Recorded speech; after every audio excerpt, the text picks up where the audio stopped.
Coucou tout le monde, c'est Jo en solo, j'espère que vous allez bien. Je suis ravie de vous retrouver aujourd'hui dans cette vidéo. Je suis un petit peu malade mais j'espère que ça va pas trop s'entendre, que j'ai la voix un petit peu cassée et le nez bouché, sinon j'en suis désolée. Mais j'avais vraiment envie de vous faire cette vidéo car il y a déjà un peu plus d'un an, je vous avais proposé une vidéo où je vous parle des youtubeurs ludiques que j'aime et je voulais répéter l'opération cette année, mais au lieu de 5 je vous en propose 10, donc c'est parti. Avant de commencer, ne vous inquiétez pas si je regarde vers le bas, mais j'ai pris avec moi mon petit carnet de notes pour bien sûr ne pas oublier l'ordre du top, mais également les informations sur les différentes chaînes. On débute ce classement par la 10e position avec la chaîne de Yaya. Yaya est un jeune homme d'environ 30 ans et il est passionné des jeux de société. Il peut jouer très bien à plusieurs comme en solo. Sa chaîne existe depuis moins d'un an et il est pas mal monté en abonnés, donc c'est chouette pour lui. Il explique bien. Moi je suis tombée par hasard sur sa chaîne parce que je cherchais une partie solo d'un jeu qui n'existe d'ailleurs que en anglais. Je crois pas que la VF soit sortie. Le jeu c'était Keep the Heroes Out. Donc voilà, je trouvais qu'il expliquait bien. Il m'a permis de voir comment fonctionnait le jeu et le matériel qu'il y avait à l'intérieur. Et j'aime également regarder le café des jeux. Donc en fait, ce sont les jeux qu'il a joués pendant le mois. En 9e position, nous allons retrouver Les Amoureux des Jeux, une chaîne créée par Marie. Je crois qu'elle a commencé par Instagram, elle prenait en photo ses jeux de société puis elle les partageait et du coup elle a ouvert une chaîne YouTube et sa chaîne YouTube est alimentée par ses vidéos Twitch. Donc elle fait des lives le lundi soir et le jeudi soir où elle joue à des jeux physiques, mais elle peut également jouer sur BGA et donc nous affronter en live. Donc ça c'est cool, je trouve que c'est un concept vraiment sympa. Par exemple, moi elle m'a fait découvrir Donuts, elle m'a fait découvrir Peck Fair World. Donc franchement, non, c'est un petit rayon de soleil. Je vous recommande chaudement cette chaîne parce que elle est douce, elle est dynamique. Donc voilà pourquoi je l'ai mis dans mon classement. En 8e position, si vous aimez les Belges, si vous aimez François Damiens et les jeux de société, alors il faut aller voir des jeux en cravate. J'aime bien aller sur sa chaîne parce que comme ça permet d'avoir son retour sur les jeux de société qu'il a pu tester. Notamment, moi j'ai trouvé des informations sur Lands of Galzir ou sur Heredity. Et aussi, il a un concept propre à lui, c'est d'attribuer des cravates aux jeux de société. En fait, les cravates, c'est une note, c'est comme une médaille d'or, une médaille de bronze ou médaille d'argent.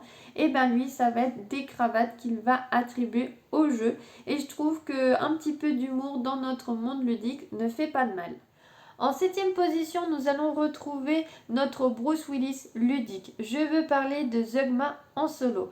Zugma est fan de jeux de société en solo. Il va nous parler des règles, faire des parties et nous donner son avis. J'aime regarder sur sa chaîne les parties de jeux qu'il fait et aussi il a une thématique qui revient chaque semaine, c'est à quoi tu joues. Ce sont les jeux de société auxquels il a joué la semaine. En 6e position, nous allons retrouver le renard ludique où Jolan va nous présenter des jeux de société. Il va tout d'abord nous expliquer les règles et nous montrer un tour de jeu. Je trouve que c'est une chaîne qui a de l'enthousiasme. Je trouve que les vidéos et les vignettes sont de qualité. C'est pourquoi j'aime regarder cette chaîne YouTube.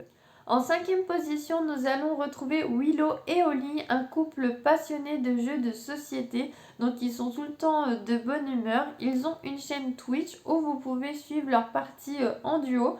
Donc Willow et Oli s'affrontent. Je crois que de temps en temps, Willow fait des parties en solo et vous pouvez également les suivre dans leurs différents vlogs. En 4e position, nous allons retrouver également un couple qui ont la même passion, le jeu de société.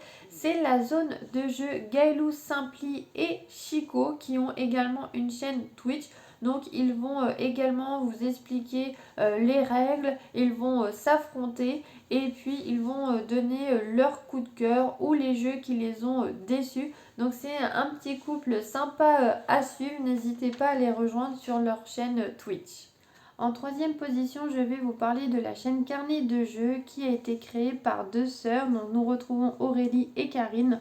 Pour ma part, je suis plus Karine, peut-être parce que j'accroche plus avec sa voix et qu'elle est plus présente sur la chaîne YouTube. Donc nous pouvons retrouver des parties de jeu avec des explications et son avis.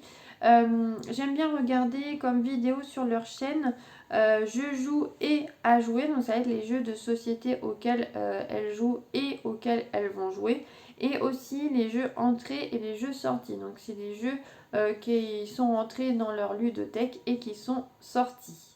En deuxième position, nous allons retrouver Jeux en carton, donc qui a été créé par Nils. C'est une chaîne YouTube qui va nous parler de jeux de société. Il va nous donner un avis critique. Il va aussi faire des concepts originaux. Par exemple, depuis peu, il a sorti la Review Express. Donc en peu de temps, il va nous parler de jeux de société. Il va donner son avis. Il a fait aussi la pile de la honte, donc c'est les jeux de société qui prennent la poussière dans sa ludothèque. Donc à la fin, ce qui est marrant, il nous dit à combien est revenu ces jeux de société. Donc au final, il a dépensé tant d'argent, mais il n'y joue pas. Il nous note par exemple les jeux sur le thème de l'espace, sur le thème de la nature. Il a des tops et des flops. La liste de Noël des radins retardataires. Donc franchement, non, c'est une chaîne que j'aime regarder. Il a de l'humour, donc n'hésitez pas à aller voir sa chaîne. Ça y est, nous sommes arrivés au top 1. Alors, est-ce que c'est le même que l'année dernière? Attention, roulement de tambour. Et oui, c'est la chaîne Le Passe-Temps. Donc, Le Passe-Temps est une chaîne YouTube qui est tenue principalement par Simon, mais aussi toute l'équipe de la boutique Le Passe-Temps qui se trouve à Toulouse. Donc vous retrouvez le Cdispo toutes les semaines. Donc ce sont les jeux de société qui sortent.